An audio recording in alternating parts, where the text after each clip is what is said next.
agwa hirya ariko ahita ahaguruka. Ubwo Peter ahita afata mama we, ubwo kureba Chantal ari kuvuza induru ye kukajya gufata mama, abaganga bahita bahagera, bahita bafata Odavia, bahita bamujyana mu kindi cyumba cyari ku rundi ruhande ariko nacyo cya emergency room cy'indembe nyine. Chantal ahita atangira guhaguruka ngo ajye kureba nyina ko yaramukundaga cyane, niwe yari asigaranye, papa yari yarapfuye. Urumva Peter yari hese asohoka, Grace nawe yari ahagaze mu muryango ari kureba ibintu biri kuba. Cedric ahita afata Chantal kuko abataratora akabaraga agira ngo atikubita hasi, yaramukundaga cyane. Kubera ko wakoze subscribe ndagusuhuje kandi ngo haye ikaze kuri Ep Media. Niba nawe utarabikora ndagushimiye ko bikoze ubu. Ndagusuhuje nanone kandi ngo haye ikaze uri hose aho uherereye, nkaba ngushimiye ko wakanze subscribe hano kuri Ep Media cyangwa Ep RDA. Uyu ni umunsi rero ngiye kugezaho inkuru, rihangana ko hari hashize iminsi nyine tudaterana ngo tuganire ku nkuru. Uyu munsi nkaba ngiye kugezaho inkuru rero idasanzwe ya Grace ndetse na Peter. Aho uri hose rero inkuru ze kuyumva kandi nyine aho uri, niba ufite ibibazo Imana rwose igufashe uraza kumera neza. Niba uri kwa muganga Imana igufashe urakira. Ahantu uri hose Imana iraza kubana nawe kandi ndabyizeye. Abantu bari mu Rwanda ndabasuhuje, abari muri Amerika ndabasuhuje, abari i Burayi ndabasuhuje, n'abari Australia nabo ndabasuhuje. Aho muri hose Imana ibaho umugisha kubera ko mwemeye gukomeza kubana natwe ahangaha.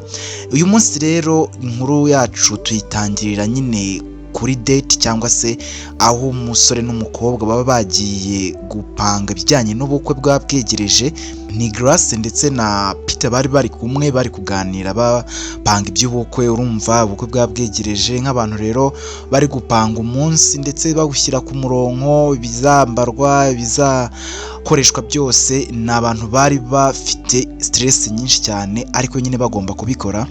Peter rero yabwiye Grace ati none se Grace, ubu ngubu koko ni njye nzashirwa tubanye cyangwa ni ibintu bidasanzwe? Njye ndi kumva rwose umunsi wanze kugera. Grace yaramubwiye ati mva nanjye ndabitegereje, mbitegerezanyije amatsiko menshi cyane. Imana yarabidukoreye, Imana ni nziza rwose, Imana dusenga nta kintu yatwimye.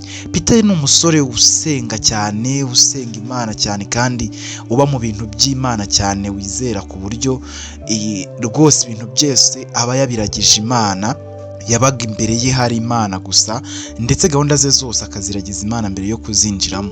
Rero yahuye na Grace ntabwo we yabibagamo cyane ariko Peter yatumye nyine abijyamo. Nawe yumva yuko agomba kujya asenga, akajya ku rusengero, akajya mu masengesho, agaterana buri gihe. Mbese Peter we rwose byari bikabije. Rero ntabwo wari kubana nawe cyangwa se ngo mube close, mube nyine inshuti za hafi kugera aho kubana nk'umugore n'umugabo udahindutse ngo umere cyangwa se wizere nk'ibyo yizera nk'uko we yizera. Ukwizera kwe kwari hejuru cyane. Rero bavuye kuri date ibipango nyine bayisoje neza, aho ubukwe buzabera, bahisemo imyambaro, bari gutoranya ibintu byose, ubona ko ibintu bishyushye, buri wese nyine abashyigikiye, telefone zicicikana kubera ko ubukwe bwagombaga kuba nyine mu cyumweru kimwe, hari hasigaye urumva iminsi 7 yonyine ngo ubukwe bube. Ubukwe rero hashize icyumweru bwarabaye, ubukwe bwiza cyane, aho Grace inshuti yitwa Fanny yari marene we ndetse na pare wa Peter yari James, bari basanzwe ari inshuti bakorana kuko Peter nyine yakoraga akazi k'ubucuruzi, yakoraga business, yacuruza ibyuma byo gusimbuza nyine mu binyabiziga, ibyo bakunze kwita pièce de rechange, nibyo yakoraga. Rero afite iduka rinini cyane ribicuruza, yari afite amafaranga ndetse ntabwo ryari rimwe. Rero ibyo ngibyo byose byagombaga kwifashishwa kugira ngo Imana nyine imuhe umugisha kugira ngo abashe gukora ubukwe abane na Grace yari yarakunze, yarihebeye ubuzima bwose. Peter yakundaga Grace ku rwego rwo hejuru ku buryo yumvaga ko neza nta kintu na kimwe yakora adahari cyangwa se cyabatandukanya. Gusa nyine ibintu buriya mu buzima tugenda tunyuramo bigenda bitandukana n'ibyo tuba expectingaga cyangwa ibyo tuba twakekaga ko bishobora kuba. Inkurikire rero inkuru yabo wumva ukuntu yagenze, nawe wenda hari isomo wakuramo cyangwa se wabigiraho. So ubukwe bwarakomeje rero, ubukwe bwarabaye bugenda neza. James yita kuri Peter ndetse na Fanny yita kuri Grace, abantu bose baraza bitabira ubukwe. Ni ubukwe bwarimo abantu benshi cyane batandukanye, umuryango wa Peter wari uhari, papa we nyine Alphonse, mama we Odavia bakunda kwita Oda, inshuti ye yitwa Alpha yari ni mu bintu ndetse cyane iri imbere cyane, mushiki we na Chantal. Abantu benshi bari bari mu bukwe na ba Gloria basanzwe ari inshuti za Grace. Ubukwe rero bwaratashye buranarangira, abantu nyine barataha nk'uko bizi bisanzwe, batangira nyine urumva ukwezi kwa buki. Peter na Grace rero nk'abantu bari bafite amafaranga, urumva Grace yari amaze igihe avuye mu kazi, akazi ke kari kararangiye ariko yari agifite amafaranga, bari bameze neza. Peter we ni ibintu yari asanganywe, yari umukire, umusore rwose wiyubatse bihagije, yari afite amafaranga, afite imodoka, afite ubuzima nyine bwiwe bufiteho aho buri nyine nuko buhagaze neza. So bafashe rero nk'uko bisanzwe abasirimu bose bafite ku mafaranga, bafashe umwanya wo kujya mu kwezi kwa buki, bajya nyine ahantu kure y'umujyi bari batuyemo, bamara iminsi irenga 7.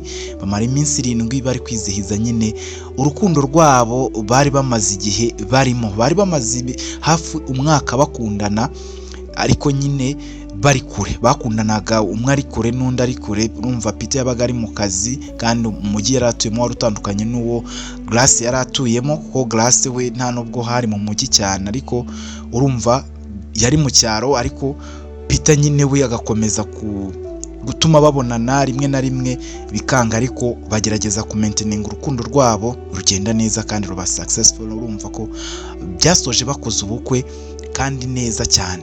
So ukwezi kwa buki rero kwararangiye, baragaruka. Urumva hari hashize icyumweru nk'uko nabikubwiye, bagarutse mu rugo nyine kwa Peter aho bagombaga kuba. Nari inzu nziza nini, ari inzu rwose isobanutse, kandi nubwo Peter yakodeshaga yari afite inzu nawe mu nkengero z'umujyi, ariko ubona ko nyine inzu bari barimo yari inzu y'insirimu cyane, irimo ibikoresho, amafirigo, intebe zidasanzwe, ibikoresho byose byo mu nzu byo mu bakire rwose byari mu rugo kwa Peter na Grace. Hanze hari parking nyine Peter yaparikagamo imodoka ye, rwose ubona ko ibintu nyine bimeze neza. Bageze mu rugo nijoro, maze Gaudence murumuna wa Grace niwe wari uri mu rugo, ndetse hari n'umukozi usanzwe araza nyine arabafungurira. Bagombaga gukuramo ibikoresho byinshi, imyambaro, valise menshi bari bafite, bari batwaye muri boot y'imodoka niho byari biri. Umukozi yafatanije na Gaudence, maze nyine babikuramo bajya kubibika, abandi nabo binjira mu nzu. Gaudence yabakiriye neza nyine, abaha karibu, dore ko yari asanzwe nyine haba bari bahamusize nyine ubundi bagenda. Urumva ibintu basanze bimeze neza, babiteguye kandi babakiriye neza. Peter rero hashize iminsi 2 Peter yasubiye mu kazi gasanzwe nyine nk'uko byari bisanzwe acuruza. Yasubiye ku iduka rye nk'uko nyine yari yarasizeho Alpha. Urumva Alpha n'inshuti ye, niwe rero yari yarasizeho, kubera ko Alpha yari inshuti ye ya hafi ndetse cyane, ndetse na James we yari umugabo ufite urugo, afite ibindi bintu akora, ariko nyine Alpha yabaga ari kumwe na Peter cyane ku buryo yamwizeraga rwose akamusigira n'iduka rye. Ariko nyine asanga ibintu byose bimeze neza. Alpha urumva ibintu bye yabifataga nk'ibya Peter, ibya Peter bifata nk'ibye, nta kibazo cyari gihari. Zari inshuti z'akadasohoka nyine, urumva z'abasore kandi bakuru nyine baciye akenge, bamaze kwisobanukirwa ndetse bamaze no gutangira kuzana abagore. Urumva ko biba ari ibintu byiza cyane abantu bafite mu mutwe hasobanutse. Byarakomeje rero, Grace nyine urumva nta kazi yari afite muri iyo minsi, ariko nyine yari yarize icungamutungo. Urumva yari ari kugashakisha depoza, ariko nyine Peter akamubwira yuko Imana izabikora, akamubwira ati sheri, Imana izabikora, ntujye ugira ikibazo, ndabizi neza ko ntabwo bipfa koroha ko umuntu yari afite akazi kakarangira bikaba ngombwa ko animuka. rwose nizere ko ibintu bitazagukoraho, ntabwo rwose akazi uzakabura, ubuzima buzakomeza kandi akazi uzakabona. Ndi gushaka uburyo ngushakira nyine mu bantu tuziranye bose, ngenda babwira ko madamu nta kazi afite, so nawe ujye wihangana kandi ntukigore. Hano twabana udafite n'akazi kandi wajya uza ukanakora hariya nta kibazo, cyangwa se nkaba ntabwo twashaka uburyo tubiganiraho nawe ugakora bizinesi kuko ni nziza nubwo wanze kubikora. Garasi akamubwira ati njye shiringi ntabwo mba nshaka gukora ibintu nize, mbashaka gukora ibintu nize, nibyo bintu nshaka, kandi nyine ntabwo bikuyeho ko nawe iryo duka warikora tugashyiramo undi muntu, twareba undi muntu dushyiramo kandi twaba twagutse. N'abantu bumvikanaga ndetse cyane, ariko nyine urumva Grace yari umukobwa mukuru uruta Peter mu myaka, ariko amurusha imyaka 2 gusa, ariko bitanagaragara. Peter nta nubwo yari abizi, nta n'umuntu wari ubyitayeho, kuko n'ubundi Grace yari akiri muto cyane, nawe ari mu kigero cya Peter. Peter urumva yari afite imyaka 32. So nuvuga ngo rero bari abantu bakiri bato mu bijyanye no gushaka, ariko urumva bari bakuru mu bijyanye n'aho bari bavuye nk'urubyiruko nyine. So rero bombi bari baziranye ku buryo bumvaga yuko nyine nta kintu gishobora batandukanye cyangwa se kutumvikanaho. Ubuzima bwarakomeje, Peter akajya mu kazi agasanga Grace yamuteguriye ku meza, ibintu byose bimeze neza, nta kibazo gihari. Ubuzima bwarakomeje rero, maze hashira amezi 3 ubuzima bumeze buryo, Peter rwose ameze neza n'umugore we. Ariko nyine abantu bamaze kumenyerana, twatugeze abantu baba barahishanye bakikundana cyangwa bakiri guteretana, tuba twaragiye tugaragara. Noneho hari igihe uba usanga tudakabije. Rero Peter yabonaga Grace nta kintu rwose gishobora kuba kidasanzwe kuri we, yabonaga ari umugore mwiza yazanye. Grace nawe abona ko yashatse umugabo mwiza witonda, ukunda Imana, ukunda gusenga. Mbese mu rugo kwa Peter hahoraga abantu basenga, ibintu rwose bimeze neza. Nubwo Grace we nyine kubyakira nyine ntabwo byabaga byibangutse cyane, ariko kubera umuntu ubana na Peter nk'umugabo we, urumva yagombaga kubyakira kandi nyine akumva ko ari ibintu bazahorana kandi bagahoramo. Umunsi rero urumva hari hashize amezi 3 niko nakubwiye, hafi 4, mama Peter witwa Odavia nyine yaje gusura nyine umuryango wa Peter nyine nkuko bisanzwe. Urabona umubyeyi nyine w'umwana ntabwo bari baturanye, kujya yagiye gusura nyine umuhungu we ndetse n'umugeni, ndetse yewe na Godance wabaga nyine kwa Peter, kugira ngo nyine abasure nyine arebe ukuntu ibintu bimeze, arebe niba nyine hari ubuzima nyine buri kugenda neza. Nkuko nawe ubizi, abantu bakuru, abamama baba bafite ibintu byinshi bagenzura mu ngo. So yaje gusura rero umuryango, ariko asanga Peter ntabwo ahari. Umuhungu we Peter yasanze adahari, ahubwo nyine ahasanga Grace. Rero baraganiriye, amubaza amakuru, amubaza uko urugo bimeze, amubaza ibintu byinshi. Grace aramubwira ati nyine turi kubicamo, turi kwihangana, kandi ibintu cyose urebye bimeze neza. Peter ajya mu kazi, nanjye ndi gushakisha, nubwo nyine Peter yambujije kwirukankira gushakisha akazi, ariko ndi kugashaka, ariko nta bintu birenze cyane. Urumva Imana rwose yaratwubakiye, tumeze neza kandi turacyakundana mama, rwa rukundo rwose turacyahari. Peter arankunda, anyitaho, ndamukunda, mbese ibintu byose bimeze neza.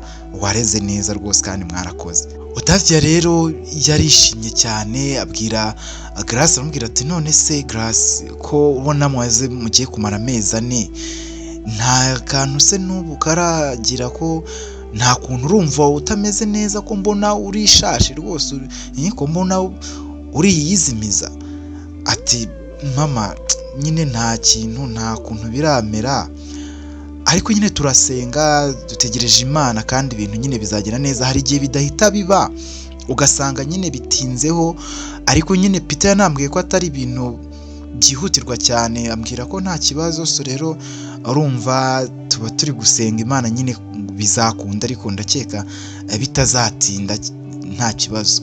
Ati mwana wanjye rero ibintu byose akazi ni aka kare, ibintu byose iyo bibaye hakiri kare nibyo byiza. Urabona ushobora kubona akazi ugasanga birakugoye, nyamara ubu iki gihe udafite akazi nibwo byari kuba ari byiza, ukamara icyo gihe nyine ugahita ufatiraho n'ako karuhuko, urumva yuko byaba ari byiza. Abana b'ubu rero mujye mwumva ko ibi bintu rwose aba ari ngombwa cyane kandi aribyo biba byatumye munabana, sibyo?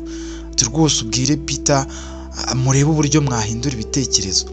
Grace yabwiye nyirabukwe ati rwose nta kibazo, ndazi kumuganiriza, ndamubwira ko mwadusuye, nibyo ndabimubwiraho rwose nta kibazo, nubwo turi gusenga nyine natwe ntabwo ari icyemezo cyacu, ariko nyine urumva ntago biraba, ntago nababeshya nyine, gusa turi gusenga. Mama Peter yaratashye nyine, Grace nimugoroba Peter atashye aramubwira ati mama wawe yaje kudusura, ariko rwose nyine akambuza kuguhamagara, akambwira ngo singuhamagare, ngo ashaka ko tuganira twenyine twihariye turi kumwe. Peter nkubaza none se mama mwaganira iki? Kuko mama ze hano ntambwire, nawe ntumbwire, takoshiri usikunyanga, ubuse ibi bintu uzakomeza kubikora, wazahaza abantu bakubwire ngo ntumpamagare nawe ubikurikize, ese niwanyibira n'akabango ukanyandikira message byibura. Grace aramubwira ati rwose rega yabimbwiye mbona akomeje cyane, yambwiye akomeje, ambwira ko ari ngeje kureba ko ariyo mpamvu aje mu masaha y'akazi, kubera arakuzi ko ukunda akazi, ukunda gusenga, ko mu masaha yaje mutari uhari. So rero unyihanganire gusa ubutaha ntibizongera sheri, ntabwo bizongera. Numva nyine nubashye icyemezo cye, numva yuko uri butahe nkabikubwira nk'uko yari yabimbwiye, ariko nyine numva yuko nta kibazo uri buze kubigiraho, basumba barire niba bikubabaje. Peter aramubwiye ati no ntugire ikibazo sheri, ntugire ikibazo, mama ndamuzi, ubwo hari ibintu yashaka kukubaza nyine, agira utuntu tw'utubanga twinshi, ubwo ntabwo ashaka ko mba mpari nyine ngo tubiganireho, gusa nyine none se mwaganira ibiki wowe kutampisha nubwo yashaka kumpisha? Ati nyine yari ari kumbwira ibintu bijyanye n'uko nyine akeneye ko tuzajya kumusura, ariko nyine namubwiye ko turi kubipanga, namubwiye ko tuzajyayo tukamusura rwose kandi ko tumukumbuye. Urumva n'ibyo bintu yari ari kumbwira, kandi nishimiye ko disi ashaka ko tuzakumusura, n'ibintu nanjye numvise nishimiye.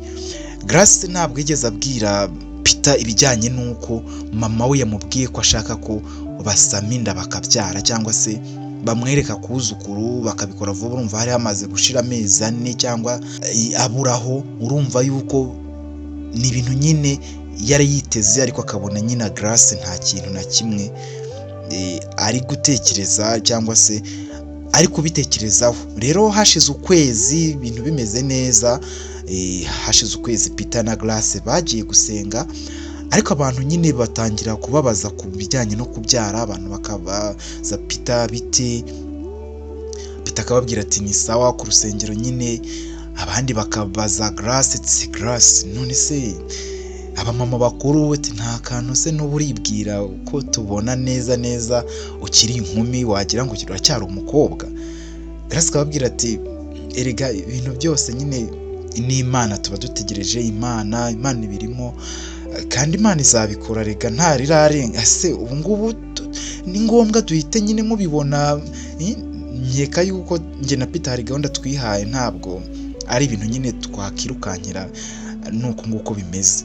Nuko Grace yabwiraga abantu, Peter nawe bakamubaza, akabwira ati nyine twebwe Imana niyo dutegereje, ariko ibintu bizagenda neza, nta kibazo gihari rwose, ibintu bimeze neza.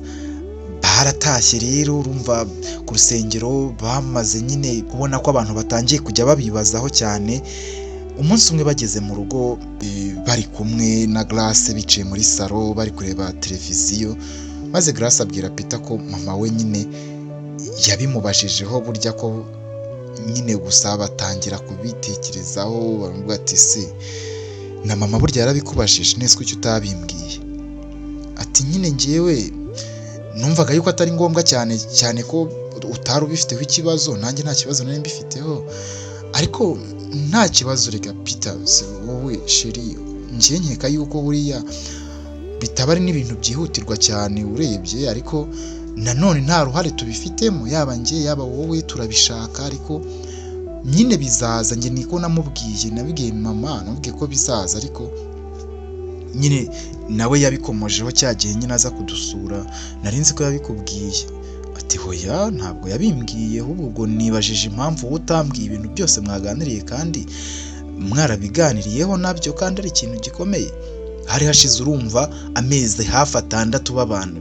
Grace aramubwiye ati ariko sheri ntukarakazwe n'ubusa, none se ubwo ko mbikubwiye hari ubwo bimbajije? Nyine nuko nabonye ku rusengero basigaye tujyeho bakatubaza ibyo bintu ari benshi, njye nsigaye nanigira isoni zo kujyayo. Mpita nibuka ko mama wawe yabimbajije, ndavuga nti buse hari icyo byaba bifitenyeho isano, wenda mbikubwiye hari icyo byatwara. None ndabona urakaye sheri, please wirakara, urabizi ntabwo ibintu ari twebwe tubifitemo uruhare rwose, ntugire ikibazo. Ntabwo njyewe nari kubura kubikubwira kuko numva yuko rega ibintu byose, ikintu cyose nabikubwirira ntacyo byaba bitwaye.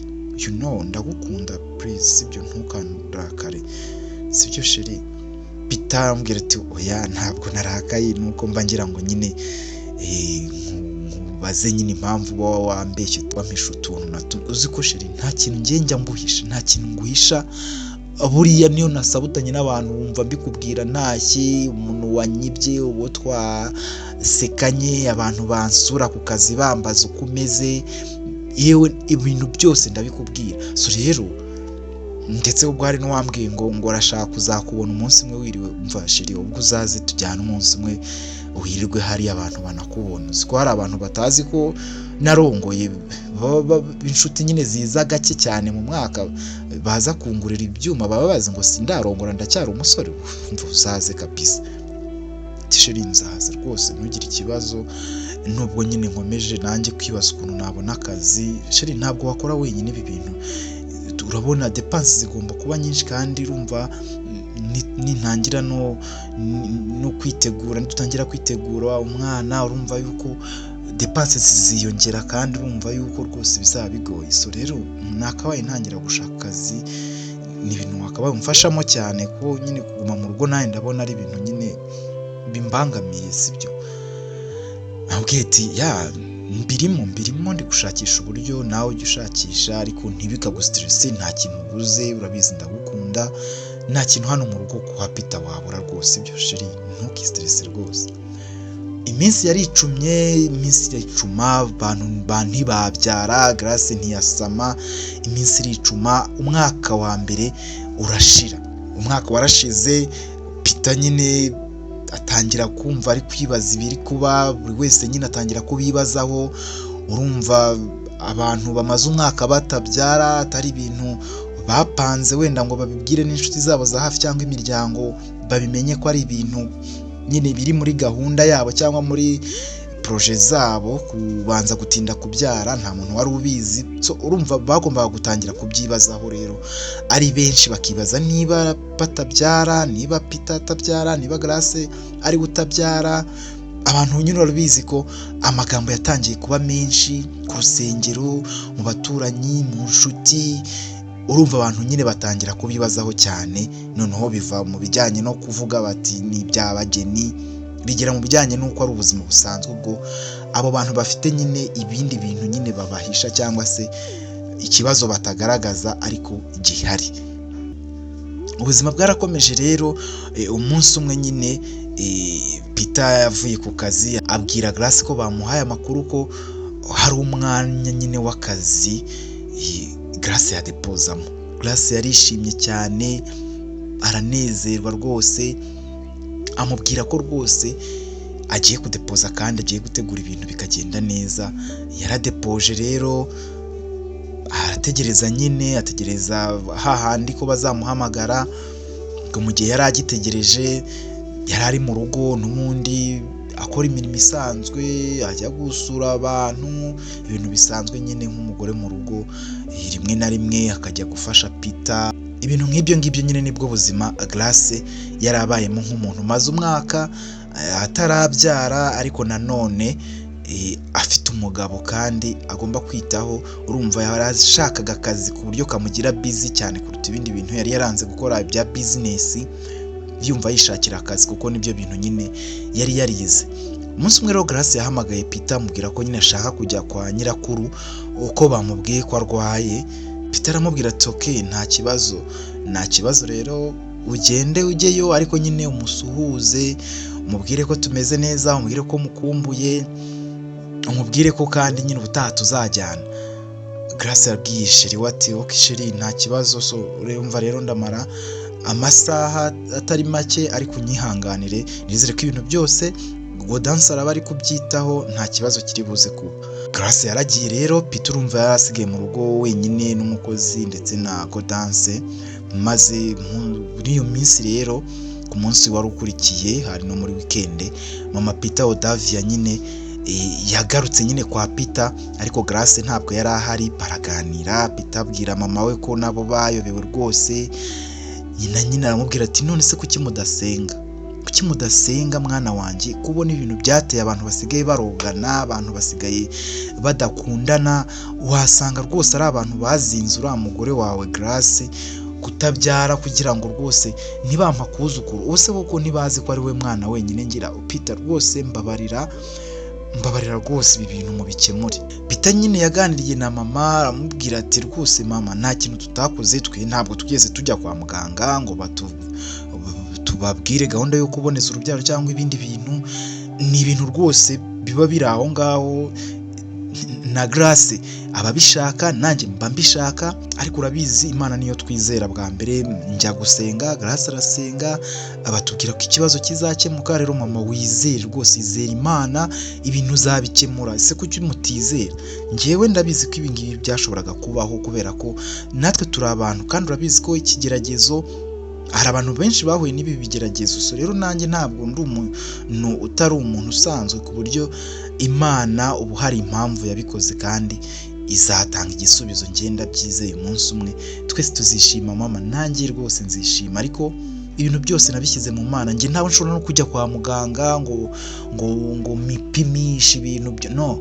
Imana yambwiye ko ibintu izabigenza neza, kandi nyine kwizampa abana, ndetse mbese ibintu byose Imana yarabimbwiye, kandi ibyo ngibyo niko mbyizera. Nta muntu rwose ushobora kumbwira ibindi bintu. Umugore wanjye ndamukunda, Grace ndamukunda cyane. Ibindi bintu rero bishobora kutujyana mu bindi ni ibyadutandukanya, kandi ntawe nshaka gutandukana na Grace. Grace namukunze rwose, niwe rukundo rw'ubuzima bwanjye. Rero mama mwihangane, n'umuntu ubikubazaho umubwire rwose yihangane, kuko Imana irenda kudusubiza, ndabyizeye. Imyaka rero yaricumye, iminsi iricuma, Peter na Grace kubyara rekada, umwana ntiyaboneka. Grace ibintu nyine biranga, bikomeza kwanga. Hashize imyaka 3 Peter na Grace batarabyara umwana rwose, bakiri hahandi, ubuzima bukomeza, iterambere Peter ribona. Yari amaze kwaguka mu bukungu, afite noneho amaduka 2 n'izindi business yakoraga ku ruhande. Urumva ibintu byari bikomeje, iterambere ryiyongera, ariko mu rugo nta mwana wari uhari wa Grace na Peter. Nyine bari batarigera batwita nyine nk'uko abantu babaga babyifuza, ndetse n'imiryango yabo.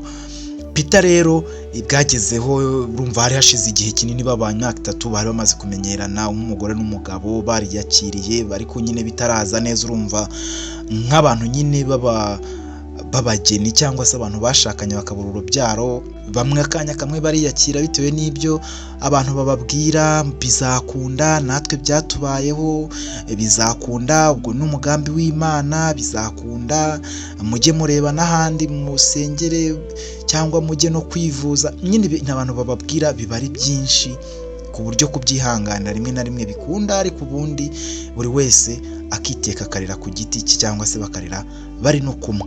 Nyuma rero hashize imyaka 3, nibyo nangiye kukubwira, Peter yabwiye Grace ko ashaka ko bajya kwa Pastor Simon kugira nyine abasengere, by'umwihariko abafatanye umwanya basenge, barebe ko hari Imana yakora ku kibazo nyine bari bafite kidasanzwe. Grace nyine yamubwiye ko, urumva Grace yari afite akazi, amubwira ati se none se nta mwanya nabona sheri, nta mwanya nabona kuko uruhushya ku kazi, urumva naremerutse kubasaba uruhushya, nagiye nanone kwa nyogokuru kureba uko bimeze. Urumva rero ntago bamuruhushya rwose, reka bwire Simon rwose asubike arebe undi mwanya azaduha. Uwo munsi rero Grace yahakaniye Peter ko bajya gusenga kwa Simon, kwa Pastor Simon, kuko nyine Grace yarasigaye afite akazi, yarasigaye akora muri kampani y'ubuhinzi ashinzwe icungamutungo. Urumva yuko nta nubwo babanaga mu buryo bwa buri gihe. Grace yarasigaye aza muri weekend, ubundi akaza mu rugo akahaba agataha, nyine akamara igihe akava ajya mu kazi avuye mu rugo buri gihe nubwo hari kure, ariko akabyihanganira kubera yagombaga kwita ku mugabo we Peter nyine, na Peter nyine ashaka Grace. Rero yamubwiye ko nyine bitakunda ko bazajyana gusenga kwa Simon, ko nyine bitewe n'amaraporo yari ari gukora yo gusoza umwaka. Hashize icyumweru rero Pastor Simon yaje mu rugo kwa Peter ndetse na Grace, ndetse asanga baranahari. Peter urumva yabonye Grace yaje mu rugo, ahita ahamagara Simon aramubwira ati noneho umugore wanjye turi kumwe ari mu rugo, waza tukaganira nyine niba ufite umwanya. Simon rero yahisaza asanga Peter ari kumwe n'umugore we Grace, nyine bari mu rugo. Urumva Grace nibwo yari yarayaje nyine, urumva Peter yishimye cyane, baraza Simon basengera rwose, ndetse uwo munsi baraye basenga buracya. Urumva Grace yari ahari muri iyo weekend yose, barasenze buracya rwose, ibintu bigenda neza, Imana ibaba hafi. Simon ababwira ko ibintu rwose bizagenda neza kandi ko urubyaro ari ikintu Imana itanga yitimana, ariko kandi ko n'abarabana b'Imana. Ibyo rero byararangiye, byarakomeje nyine. Ibyo rero byararangiye, ubuzima burakomeza, buza kugeraho Grace abwira Peter ko mama we bazajya kureba nyine nyirakuru we na mama we mu cyumweru cyakonje yari afite, kuko nyine yabatumijeho ko arwaye. Maze Peter musaba nyine ko bajyana, ariko nyine Grace aramubwira ati hoya ntabwo twajyana, ntabwo byakunda, kuko nyine yambwiye nge na mama gusa, rero ntabwo byakunda ko tujyana, mbabarira nyine unyihanganire, irakonje rwose, nzaba ndi kwa mama nyine najyanye nawe kwa nyogokuru. Urumva rero yadutumijeho, urumva rero ntabwo, mbabarira sibyo sheri, kandi nawe ugomba kwita ku kazi, ugomba kureba ukuntu ibintu bimeze, ntabwo nyine ari ibintu twahita twirukankira cyane. Yambwiye ko ari ngiye washaka gusa. Peter utarigeraga abona ikintu na kimwe kikosa kuri Grace yaramubwiye ati oh wow, turakoze cyane, uzamunsuhurize mama wawe ndetse umumpoberere, amugurira impano, bucya yimuha, uhe mama wawe umubwire ko mukunda, umubwire ko mukumbuye, azaze kudusura, rwose ndabakunda cyane. Yamuhaye impano rero ashyira mama we, yayihaye Grace nyine umugore we. Ubu urumva hari hashize imyaka 3 yegera ku 4 abantu batabyara, bariyakiriye, ariko umwe akagenda nyine akigunga ku giti cye, Peter akababara, ariko nyine akarenzaho, ubuzima burakomeza. Mu gihe Grace rero yari yaragiye nyine kwa mama we, bari bajyanye kwa nyirakuru, papa wa Peter witwa Alphonse yatumijeho umuhungu we kwa mushaka kandi wenyine. Peter rero utarakundaga kubonana na papa we cyane, yagiye mu rugo iwabo, ntabwo bari baturanye, ariko yafashe umwanya agenda asanga papa we mu rugo, asanga bamwiteguye. Yahageze nyine asanga rwose umuryango uhari, Alphonse hari, ibintu byose, abacuti ba Alphonse papa we bahari na nyirasenge, mbese bose bamutegereje. Peter rero ageze mu rugo arababwira ati papa rero wantumijeho, nanjye nani mbakumbuye, ariko namvise ko ari ikintu kidasanzwe wenda kumbwira, so rero naje mumbwire rero, wambwiye ko ushaka ko tuganira. Gusa sinzi ko byari ngombwa ko abantu bose baraba bahari, sinzi niba ntibeshya ko niba ibintu bikomeye simbizi. Alphonse wari umugabo w'umunyamujinya cyane, wo mu burakari, w'umukire, ufite amafaranga, ariko nyine udakunda ibintu byo guseka cyane. Yasabye umuhungu we bantu baraho ati nshaka ko we n'uriya mugore mutandukana mugahana gatanya, kubera ko nshaka umwuzukuru. Peter yarumiwe, arambwira ati papa gusa nicyo wamamagariye cyangwa urimo urikinira, uri kwikinira rwose. Njyewe na Grace dutandukana, njyewe na Grace umugore wanjye, papa we urumva yuko twatandukana na Grace, wowe ubigizemo uruhare, ari wowe ubishaka. None se ni wowe ubana na Grace, ni njye mbana na Grace? Ikibazo gihari ni ikihe? Ntago mbyumva. Mama, ibi bintu ni ibiki ndi kubona? Mama wa Peter nta kintu yavuze, yari cecekeye gusa nk'umuntu wumiwe, ariko nyine bigaragara ko yari ashyigikiye umugabo we nyine. Alphonse aramubwira ati rero mwana wanjye, urabizi ko ari wowe na Chantal bana bonyine nabyaye, nta wundi mwana ngira, niwe muhungu wenyine nabyaye, urabona ndi gusaza. So rero ntabwo numva ko ikintu nkubwiye gishobora kugutungura, ko numva ko nk'umuntu ufite ubwenge muzima nawe icyo kintu wakabaye ugitekereza. Ibyo bintu wizereramo ngo Imana izabafasha rwose, njyewe ndabirambiwe.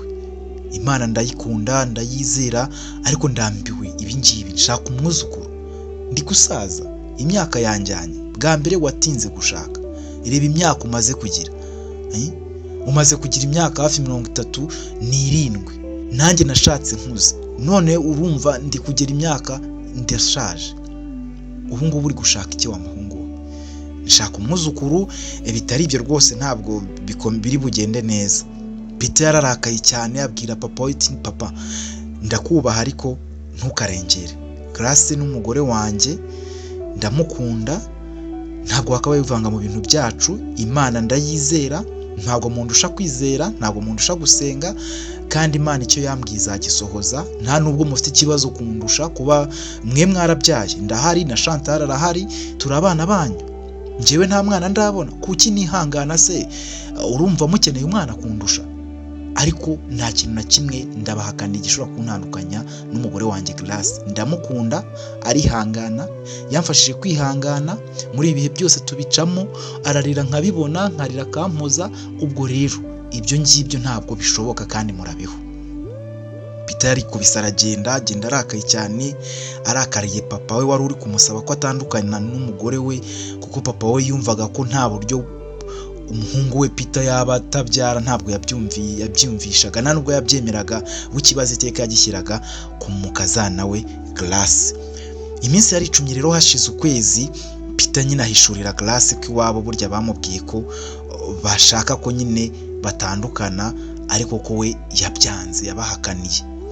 Uwo mugoroba Grace yarayarira, yararize. Peter aramubwira ati mugore mwiza, impamvu mbikubwiye hashize igihe nuko ntashaka ko ubabara, bitewe nuko mukecuru wawe yari arwaye, mukecuru wawe yari yaguhamagaye. Urumva rero mbikubwiye hashize igihe, ntagamije kukubabaza.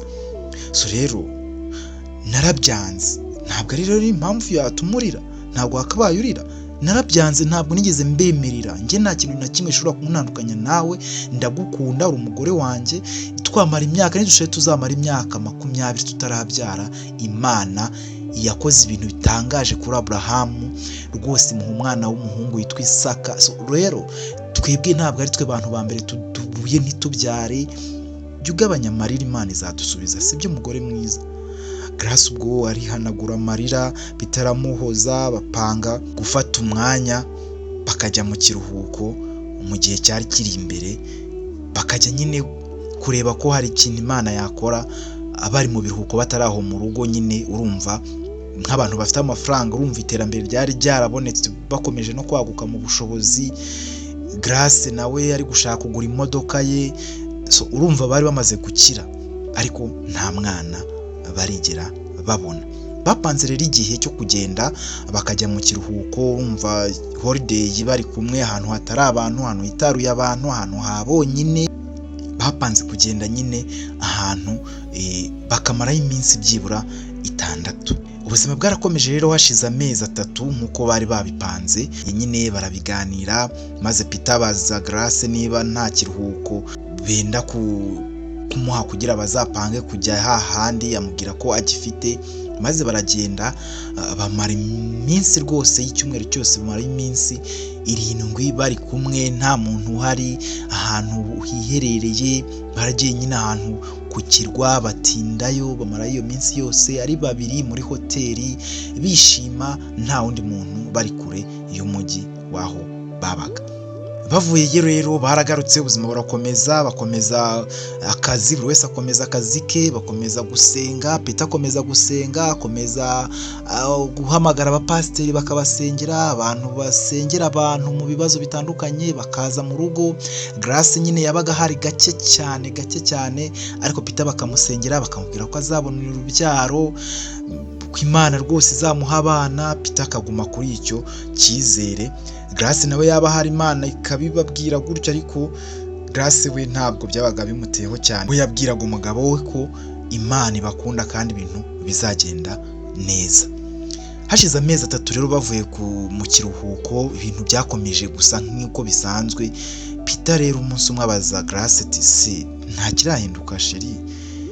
Grace yaraturitse ahita arira, amubwira ko rwose ntacyo. Peter aramwihanganisha aramubwira ati sheri nta kundi nyine ni ukwihangana rwose, ibintu nyine n'Imana ni uko yabihisemo nta kundi. Amagambo nyine yari amaze gushira ivuga, urumva hari hashize igihe kinini, iminsi iricuma, hashira imyaka 5, noneho gusenga byaranze. Peter nyine abone nyine ibintu byo gusenga bidasohoza vuba, bitari kucamo, atangira kuyoboka inzira zo kwa muganga no kureba ko hari ikibazo yaba afite. Byarakomeje rero, Peter nyine agana ibitaro bitandukanye, akajyana na Grace bakabapima, baza guhura n'umuganga w'umuhanga cyane wabikundiye witwa Olivier, Dr Olivier. Olivier arababwiye ati kuriga barabapimye, ababwira ko nta kibazo gihari, ko bose bameze neza, ko akabazo gahari ari gato cyane, ariko babwira ko hari amahirwe nubwo atari menshi, ariko ko bishobora kuzakunda ikibazo kiri hagati ye na Peter, ya Grace nyine na Peter kigakemuka bakabyara. Barishimye cyane, bumva yuko abaganga bahuje n'Imana, bahuje ko bazabyara, icyizere kiragaruka. Urumva bari bamaze imyaka 5, barishima. Peter ibintu byo kujya kwa muganga arabyihorera, aravuga ati ubwo ngubwo nyine Imana izadufasha, nta bintu byo kujya ni ugutegereza ubwo ngubwo kuba abaganga babonye ko ibintu bishobora gukunda. Imana yabonye ko bishobora gukunda, nubwo yavuze ko nyine, nubwo muganga Olivier yavuze ko ari amahirwe nyine atari menshi cyane, ariko hari bizakunda. Bagarutse mu rugo nyine, urumva Peter nyine yari yacitse intege, akongera akagira akabaraga, akumva nta kibazo. Bageze mu rugo nyine asaba Grace imbabazi inzira yose, amubwira ko nyine bizakunda kubera ko Olivier nyine hari imiti yari yahaye nyine Peter, amubwira ko rwose akabazo afite kazakemurwa n'iyo miti rwose, ko nta kibazo gikomeye. Grace we ko nta kibazo afite, na Peter ko kidakomeye, ariko nakomeza gufata imiti neza ndetse bakajya bahura akayimuha, ko nta kibazo ibintu bizakemuka. Iminsi yaricumye, hashira umwaka wose Peter afata imiti, maze rero ibintu birakomeza biranga. Umwaka ushize Gaudence murumuna wa Grace, urumva yari amaze nyine imyaka 6 yose aba kwa Peter nyine na Grace, ibintu byarakomeye, barateye imbere. Gaudence urumva yari yarateye imbere, nawe yarize yarakuze. Rero urumva Gaudence byabaye ngombwa ko akora ubukwe nyine nk'umukobwa wari umaze gukura, umukobwa wari umaze gusobanuka. nyine yakoze ubukwe bwiza. Peter akoresha ikirori kidasanzwe, akoresha ibirori byiza cyane rwose, abikorera murumuna wa Grace Gaudence, maze abantu bose baraza, mama wa Grace araza, mbese abantu benshi baje mu bukwe bwa Gaudence bwanabereye kwa Grace ndetse na Peter mu rugo iwe. Ubukwe rero burangiye, Grace ashimira Peter rwose, aramubwira ati nukuri warakoze cyane, wakoze kunyitaho, witaye kuri Gaudence murumuna wanjye, wita ku rugo rw'iwacu, urankunda, nukuri Imana izabiguhembera, Imana izaguhembe. Uri umuntu udasanzwe nabonye mu buzima bwanjye, ibibazo duhura nabyo urabyihanganira, ntabwo iwanyu wanze ibyo bagusabye, mbese uri umugabo ntateze kuzigera mbona mu buzima bwanjye ngo numve yuko hari umuntu wamusimbura cyangwa se wasa nkawe. Peter yarishimaga cyane iyo Grace yamubwiraga amagambo nk'aya, akarenzaho agaseka, birengagije ikibazo bari bafite bagaseka cyane. Ubuzima nyine burakomeza. Muri ibyo bihe rero urumva Gaudence ntabwo yari ahari kandi nta muntu wabaga ari mu rugo uretse umukozi wenyine. Byabaye ngombwa ko Chantal wari mushiki wa Peter nyine aza kuba kwa Peter na Grace. Chantal rero yari akiri muto, yari umukobwa wiga mu mashuri yisumbuye mu mwaka wa 5. Byabaye ngombwa ko bamushakira ikigo hafi aho ngaho akiga ataha kwa Peter na Grace. Ava mu rugo nyine iwabo, dore ko ari nawe mwana wari usigaye iwabo wenyine, kuko iwabo bari barabyaye Peter ndetse na Chantal bonyine nibo bana bagiraga. Ari nayo mpamvu ababyeyi be bakomezaga kumubwira ko yasaba gatanya gatandukana na Grace kugira ngo babone akuzukuru. Bari kugera mu za bukuru, bari gusaza, bakabona Chantal aracyari muto ntabwo ari yenda gushaka, bakabona Peter ari gusaza ari kugera mu myaka hafi 40 nta mwana. Mbese urumva ibintu byari bikomeye cyane. Grace rero yafashe neza Chantal ku buryo Peter yishimiraga uburyo umugore we afata umushiki we ku rwego rwiza kandi mu buryo buhambaye, maze ubuzima burakomeza, bakomeza kubana kandi bombi bamera nk'abasangiye ibibazo, babibanamo neza, bishima, ubundi bakarira, ubundi Peter akajya gusenga. Ubuzima burakomeza nyine, bakomeza kuba muri iryo curaburindi, ariko bakamwenyura, ariko bakihangana. Abantu bakabihanganisha, abandi bakabaca intege, abandi bakavumira Peter ku gahera, abandi bakavumira Grace ku gahera ngo nave ku kigabo kitabyara. Peter nawe bati tandukana kiriya kigore nicyo kitabyara. Urumva abantu bagira amagambo yabo, ariko ababo bakomeje gukundana barabyihanganira. Iminsi yari icumye rero, hashira imyaka 7 Peter na Grace babana. Urumva hari hashize igihe rwose kinini cyane.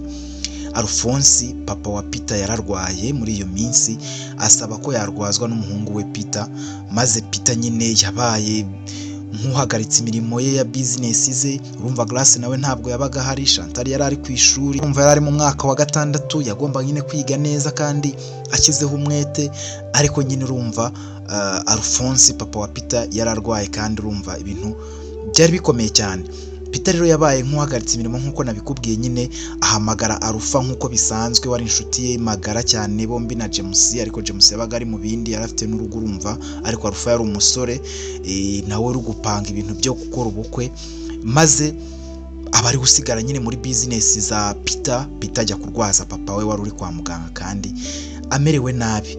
Hashize amezi 2 rero Peter rwose akiri kuri papa we, akimurwaje.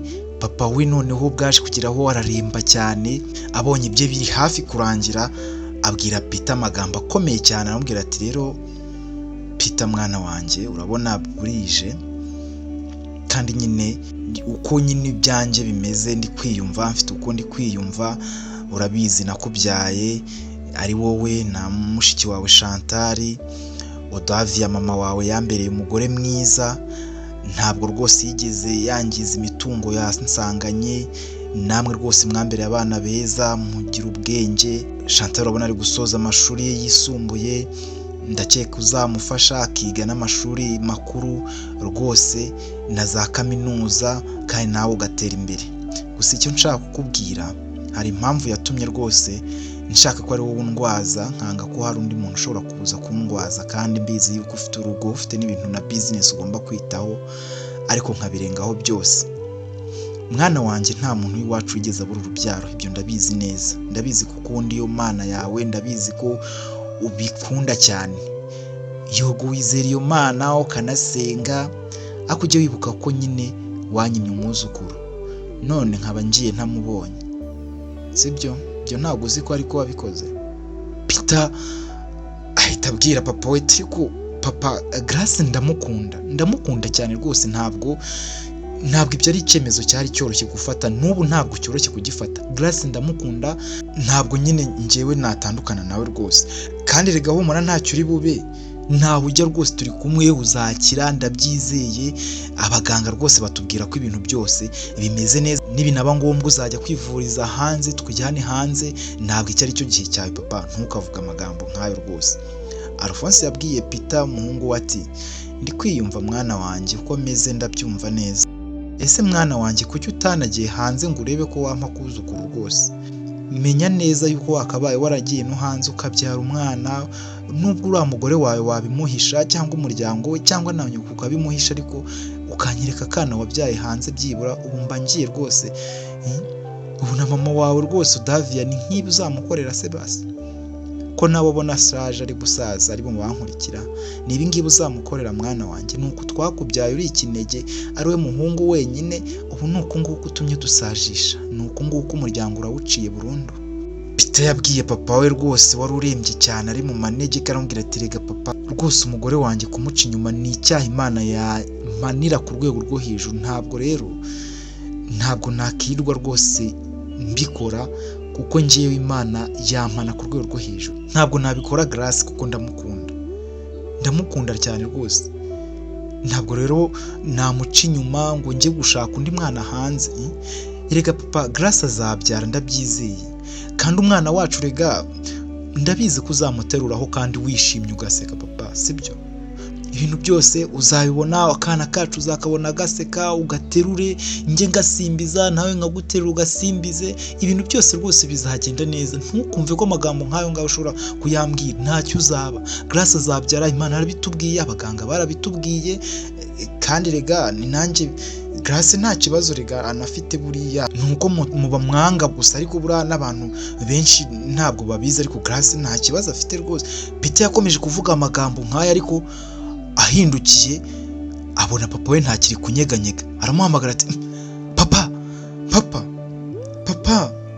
Abonye papa we atabuje atari kunyeganyega, kiraboroza ahamagara abaganga bahita baza batandukanye, bamubwira ko papa wa Alphonse ibyo byarangiye yitabye Imana.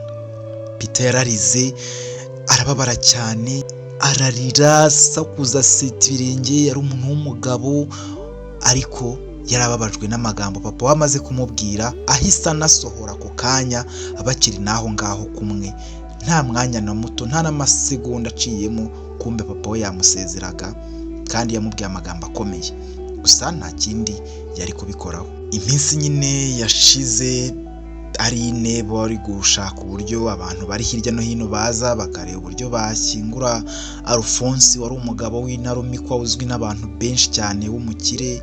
Umunsi wo gushyingura warageze. Alphonse papa wa Peter yarashyinguwe mu cyubahiro, maze mu kumusezeraho mama wa Peter Davia nyine bamuha ijambo, nyine afata ijambo.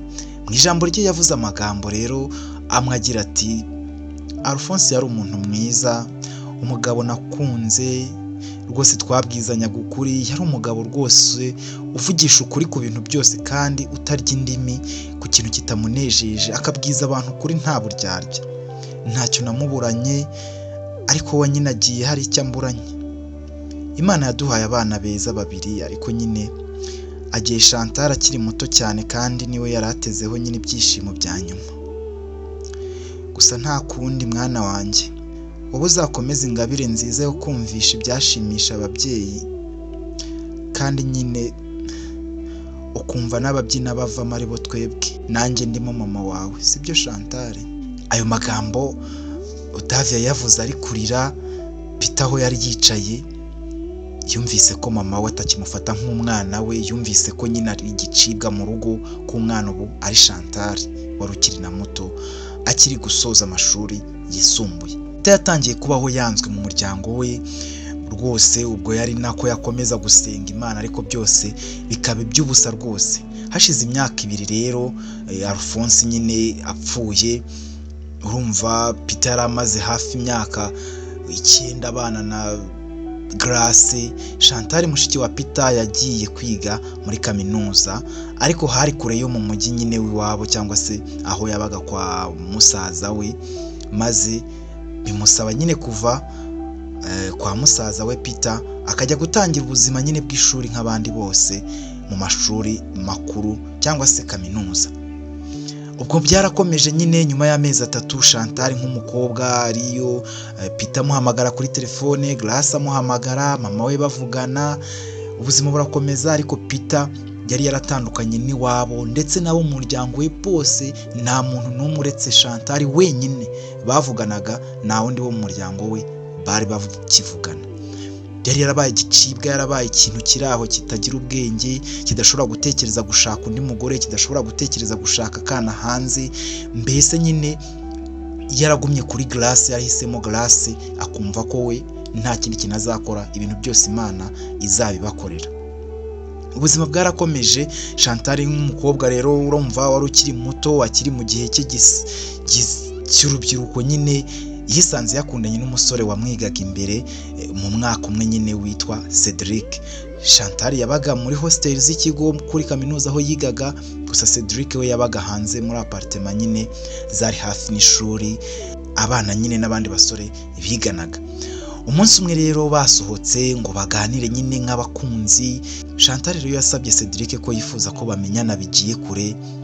Cedro nyine cyangwa se Cedric bakundaga kwita Cedro, aho kumubwira ati rwose nta kibazo, wambwira rwose ikintu cyose ushaka kumbwira niba nta kibazo, gusa uri mwiza cyane, muranishimira kuba ndi kumwe nawe, muranumva yuko uri umwana w'umukobwa Imana yandemeye.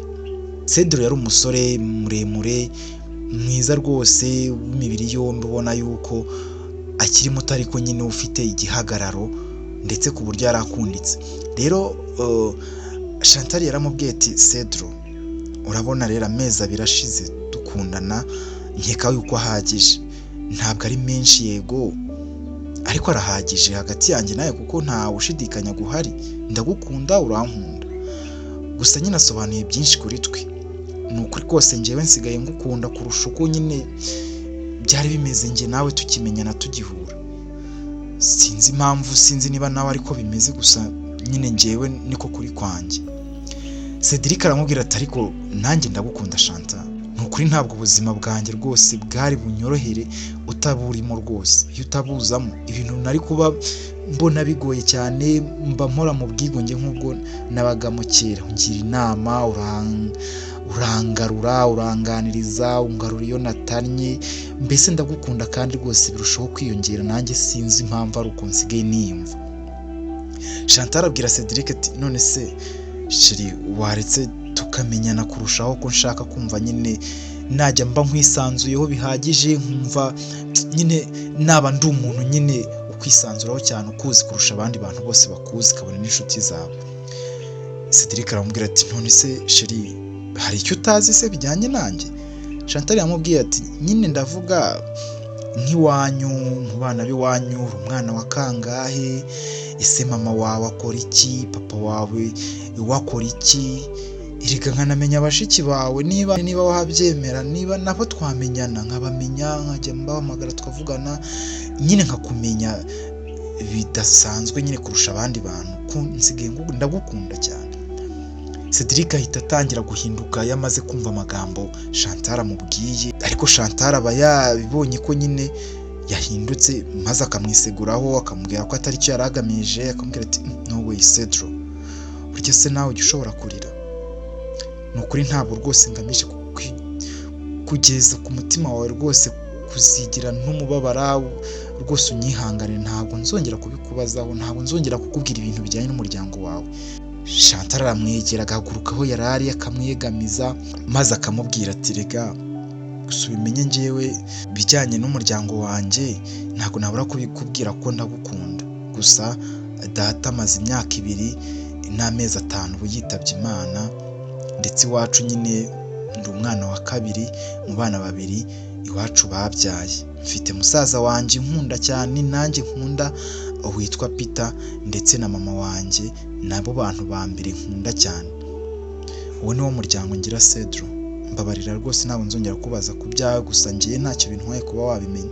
Cedric yaramwihanganishije, yaregutse aramubwira ati sheri, umunsi umwe nanjye nzakubwira interuro nziza zijyanye n'umuryango wanjye nk'uko nawe bimbwiye, gusa nyine umbabarire none hasi niteguye rwose, sibyo sheri? Chantal ubu uri umukobwa nyine utabigira intambara cyane, yabwiye Cedric ati humura sheri, n'ubundi byo si ngombwa cyane kuri twe, iby'ibanze ni amanota yatuzanye ndetse no kuba gukunda nawe unkunda, ibindi nyine nibishaye bizarorere rwose, nta kindi rwose nshaka cyane keretse wowe. Iminsi yaricumye, ubuzima burakomeza. Hashize umwaka n'igice Chantal yiga kaminuza. Urumva Peter na Grace bari bamaze imyaka hafi 10 irengaho amezi babana nk'umugore n'umugabo, ariko nubwo nta mwana barigera babona. Peter rero yabwiye umugore we ko mama we yamuhamagaye amubwira ko Chantal nubwo arwaye ko ashaka nyine kumwirebera n'amaso ku maso, ko bityo nyine mama we bari buzinduke bajya gusura Chantal ku ishuri. Mu gihe rero Peter yari akiri kumubwira mu magambo, Grace yahise amubwira ati umva se nanjye nshaka ko tujyana pe, Chantal ndamukumbuye, maze igihe namubona. Urumva kuva yatangira kaminuza aje mu biruhuko rega igihe gitoya, ubundi ajya kwa mama we, ubundi ndamukumbuye cyane, nshaka ko tuzajyana, waretse tukazajyana sheri. Gusa nyine gahunda z'ibi byose igituma Grace ababwira Peter gutya suko ari urukundo rw'uko abafitiye Chantal. Yego abarufite, ariko nanone abashaka kwiyunga na nyirabukwe nyine Odavia, uwo waraciye umubano n'umuryango wa Peter ndetse na Grace muri rusange kandi wa burundu. Ubwo urumva Peter bagiye guhura na mama we bitewe nuko bo ashaka ko bombi Chantal babona bari kumwe nk'umuryango nyine wari usigaye, ariko ntabwo yabaga ashaka. Nta bindi biganiro yagiranaga n'umuhungu we Peter, nta n'ibindi biganiro yagiranaga n'umukazana we Grace kuva Alphonse yakitaba Imana. Ubwo rero Grace yabaga ashaka nyine kwigira inshuti kuri nyirabukwe nyine, ariko nyine byanga n'ubundi. Peter rero yamubwiye ati none se ubwo urumva mama tuzaba turi kumwe kandi urabizi neza ko nyine. Grace ahita amubwira ati okay sheri nta kibazo nzahagera, ubwo nyuma nyine ntuzajyana nawe mu modoka, nta nyine nzizana n'imodoka yanjye nta kibazo, nuko nashakaga tuzagende twese nyine turi kumwe tujyane mu modoka yawe, atari ngombwa nzani yanjye. Grace atangira kurira, ariko Peter aramuhoza aramubwira ati sheri humura please, urabizi ko mama ntabwo adukunda, mama yaratwanze, yaduciye mu muryango we kubera yuko twanambanyeho, turakundana. Rero ntabwo ari byiza ko mbese nyine nahita ngenda nkamwicira mudu ashaka kubonamo umukobwa we akunda cyane. Urumva njye ntabwo akinkunda, ntabwo azi ko nkibaho, rero niyo mpamvu. Gusa nyine uze kuza nyuma wenda mama yatashye, ubwo ngubwo byaba ari byiza kurushaho. Ubwo bwarakeye Peter ajya gufata mama we, maze berekeza ku bitaro byari hafi atari neza ya kaminuza, maze bajya gusura umukobwa wabo Chantal. Bagezeyo Peter na mama we bagera nyine aho Chantal ari, bajya kumureba aho yari arwariye kwa muganga. Barahageze baramuganiriza, baramuhobera, ariko ntiyabashaga kweguka, yari arwaye, arimo na serum. Bamuha nyine impano n'ibindi byinshi bari bamuzaniye. Ubwo Grace yahamagaye Peter nawe ashaka kuza nyine amubaze nyine niba mama we basohotse, ariko bitewe nuko baba basabye gushyira nyine phone muri silencieux kubera abarwayi, kandi Chantal umva yararwariye ahantu hari muri emergency room, cyangwa se aho abarwayi nyine barembye cyane barwarira, nta kintu byo kubatesha umutwe byari byemewe, hari ahantu harenze cyane kandi hahenze. So rero bari babasabye kuzimya amatelefone yabo, ko umuntu winjiye muri ibyo byumba nyine akoresha ibintu bijyanye n'ubutumwa gusa, adakoresha telefone zo gusona no kuvugira ku matelefone. Ntabwo Peter rero yigeze amenya ko Grace yageze kwa muganga. Grace yinjira kwa muganga, maze abaza abantu aho Chantal yaba arwariye, baramurebera aho arwariye, barahamwereka, bamubwira icyumba arwariyemo, maze Grace aragenda arinjira. Akinjira asunitse urugi, Peter aramubona aratungurwa cyane. Ubwo Chantal arishima cyane ati wow Grace nawe waje, si kuki watinze? Nukuri Mana uyu munsi sinzahibagirwa mu buzima bwanjye, mwese mwaje Mana yanjye we. Ubwo Odavia mama wa Peter yahise ahindura isura, yari afite ikiganza cya Chantal umukobwa we yicaye ku gitanda, ahita ahinduka, ahita arekura ikiganza cye. Chantal ahita areba nyina, areba na Peter, ibintu nyine urumva nyine ntabwo Odavia yashakaga abo bantu bombi kuba bari muri icyo cyumba. Yangaga Grace ku rwego rwo hejuru, kuba yaramugiriye umwana igicucu, niko we yabyitaga, maze akanangira umwana we ko yanze kumuha umwuzukuru, kuko nyine yarasigaye mwanga banga, yarabaciye mu muryango we bigaragara. Yahise ahindukira ashaka gusohoka kuko nyine yangaga urunuka Grace umugore wa Peter amuziza ko nyine yabujije Peter nyine kumuha umwuzukuru kuko nyine yashakaga ko Peter aryara hanze ariko Peter arabyanga amubwira ko Imana itazamubarira yari yabibwiye na se bahita bangwa burundu. Maze rero mu gihe bakiri muri icyo cyumba bose bacecetse nyine bari kwibaza ukuntu mama wa Chantal ari gushaka gusohoka, akiri gusohoka rwose yarakaye, hahise hinjira umusore muremure uvugira hejuru cyane atanitaye, atangira kuvugira hanze ati sheri noneho ibintu nkuzaniye urasara urapfa rwose ewana urahita unsoma. Akiri aho ngaho ubwo abona hari abantu atazi ari kubareba, ahita avuga ahita abonamo Grace nyine, uri gukora iki hano mama? Nese mama Chantal uramuzi? Abari aho bose bahita barebana icyarimwe, ngo bose bahita bavuga ngo bararebana, bamwe bakareba Grace abandi bahita bareba Chantal, abandi bahita bareba Cedric, abandi Chantal nawe ahita areba Cedric ahita asa nk'uri kweguka ariko nta kabaraga yari afite. Cedric abona ari kumureba, ese ko mundeba habaye iki sheri? Ese mama kutansubiza Chantal burya muraziranye? Grace yahise abwira Peter ati dusohoke sheri ngusobanurire. Ubwo akivuga ayo magambo mama Peter Davia yahise yikubita hasi, yabaye nk'ubuze umwuka ahita yikubita hasi, urumva yari agihagaze ibintu byose byabaye nka filimi, ahita yikubita hasi. Chantal ahita ahaguruka asakuza mama, ahita ashaka kumufata. Cedric ahita ajya gufata umukecuru nyine ariko Peter ahita amutera agatugu, ahita amwegeza amukubita inkubara agwa hirya ariko ahita ahaguruka. Ubwo Peter ahita afata mama we, ubwo kureba Chantal ari kuvuza induru ye kukajya gufata mama, abaganga bahita bahagera, bahita bafata Davia bahita bamujyana mu kindi cyumba cyari ku rundi ruhande ariko nacyo cya emergency room cy'indembe nyine. Chantal yajya ahita atangira guhaguruka ngo ajye kureba nyina ko yaramukundaga cyane, niwe yari asigaranye, papa yari yarapfuye. Urumva Peter yari hese asohoka, Grace nawe yari ahagaze mu muryango ari kureba ibintu biri kuba. Cedric ahita afata Chantal kuko abataratora akabaraga agira ngo atikubita hasi, yaramukundaga cyane. Ubwo ngubwo Peter abaganga bahise bamusubiza inyuma bamaze kwinjiza mu cyumba mama we aho babaga nyine bari kumuvurira. Ubwo yahise nyine agaruka asubira inyuma aje kureba umugore we Grace ngo agire ibyo amubaza, ahita asanga Grace ntawe uri hano. Girukanka hamagara Grace ariko yasanze Grace nawe hari yagiye, yamuhamagara kuri telefone Grace ntiyitaba telefone. Peter yahise garuka inyuma yinjiraho, garukaho mama wa rwari asanga haracyafunze, ahita hinjira aho Chantal arimo cyangwa se cyumba Chantal rwariyemo. Yasanze wa muhungu agihari ariko nyine ari no gutongana na Chantal ari kurira. Cedric ari kumubwira ati nukuri nta kintu na kimwe nigeze nguhisha sheri, nta kintu na kimwe nigeze nguhisha, ntabwo narinzi ibi bintu rwose. Mama rwose yari yaranze kuba mu buzima bwanjye, yanze kuba mu buzima bwanjye kuva kera rwose, n'ubu ubona tubonana nka rimwe rwose mu myaka 2 cyangwa ntitunabonane. Ubu se kuva natangira kaminuza uzi igihe tumaze nibwo nari mubonye ahangaha. Ikintu cyonyine akora ubwo Peter yarahagaze nyine ibintu ari kubyumva. Chantal yabonye Peter ari kurira gusa ariko Cedric ntiyari yigeze abona Peter ko ari aho ngaho.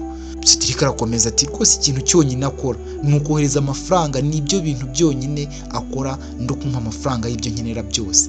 Nakuriye kwa nyogokuru ubyara nyine papa, ndetse na papa ntabwo muzi kuko mama yansabye kutazigera nivanga mu buzima bwe kuva ndi umwana muto. Ambwira ko mama uri uwo umukecuru nawe nyine akambwira ko data nyine yitwaga Ronald. Ubwo urumva yuko rero ngiye rwose namwemereye ko ntazigera njya mu buzima bwe, nabuvuyemo burundu rwose. Ntabwo wunze ahantu aba, sinzi aho yashatse, numva ngo yarashatse, nta kintu na kimwe nzi kuko byose ntabwo nigeze mumenya birenze. Ubu mama rero uwa nyawe ni nyogokuru rwose, gusa nawe yapfuye ejo bundi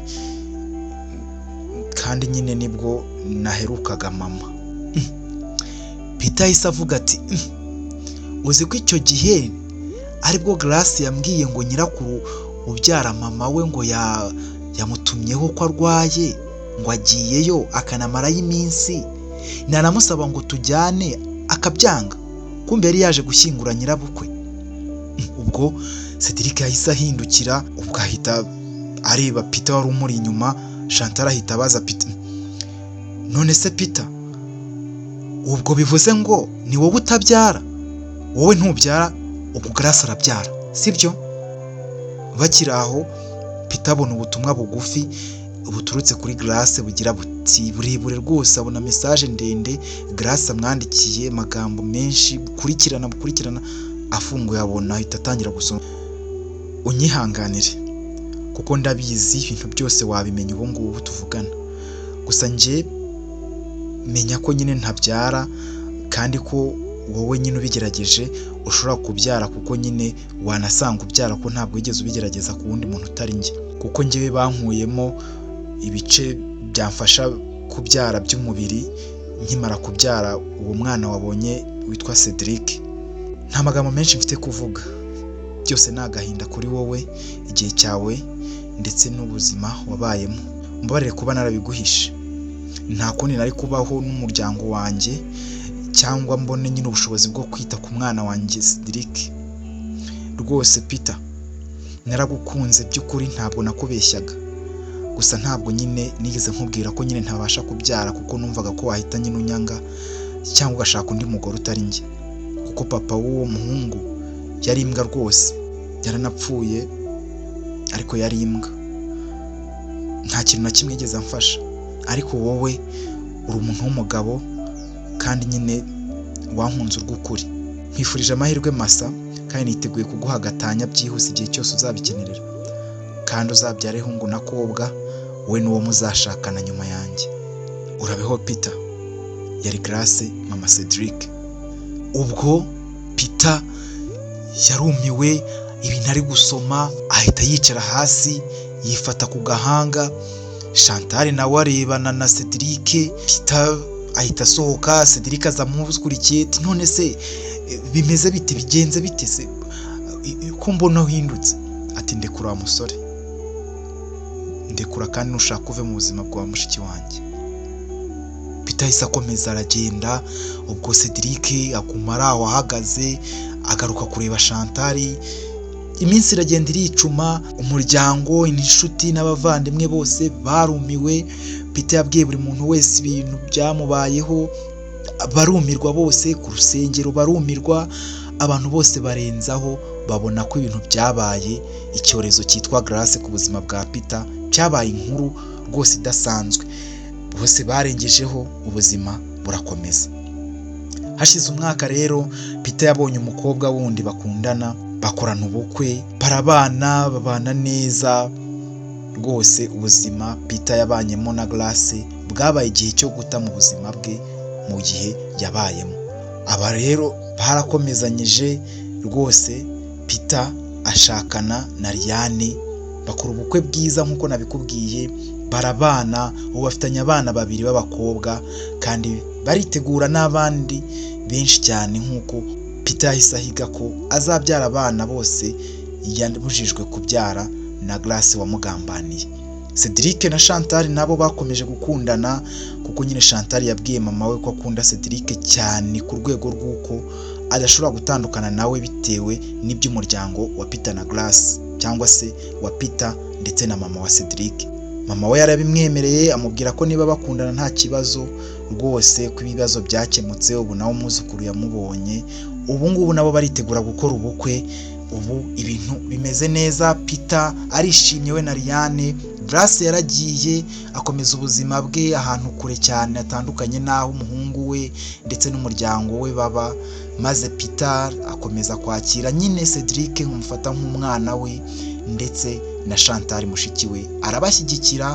Ubukwe bwabo bukaba bwegereje kandi ibintu bimeze neza, ibyishimo n'Imana yasubije Peter ibyo yahoze imubwira kuva kera. mwakoze kunkurikira nahangaye inkuru irangiriye nyine. Niba ufite ubukunda uzamubwiza ukuri mu buzima bwawe rwose, nicyo kintu nakubwira cyonyine. Agukunda kuzi nawe umuzi, umubwizanye ukuri kandi mwirinde kwicuza no kubabazanya muri ubu buzima turimo butajya bukunda kuba burebure cyane. Kanda subscribe rero, sharinge n'abandi bumviye inkuru.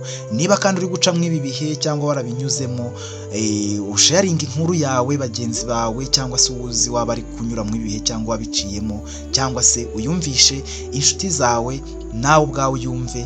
Uraba ukoze cyane kandi uduteye inkunga ikomeye cyane. Tera comment rero cyangwa igitekerezo munsi aho ngaho, unatubwira inkuru yawe, biremewe rwose. Watwandikira ukatubwira inkuru yawe tukazayinyuza hano kuri Yep Media cyangwa se Yep TV RDA cyangwa Yep TV Rwanda, maze ibintu bigakomeza kugenda neza.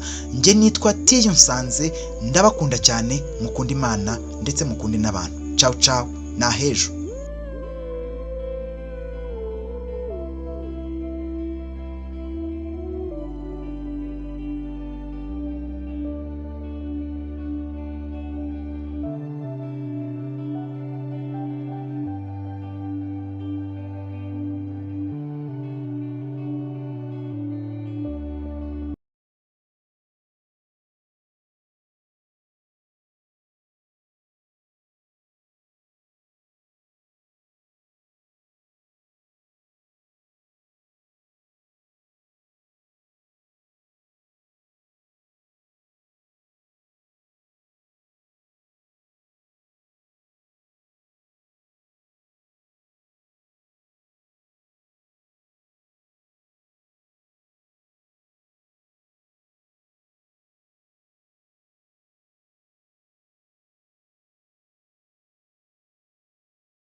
Kubera ko wakoze subscribe ndagushimiye, kandi nawe ikanze ubu urakoze cyane. Iki ni ikiganiro The Facts cya Yep Media, njye nitwa Tiyunsanze. Ciao ciao, nakagaruka.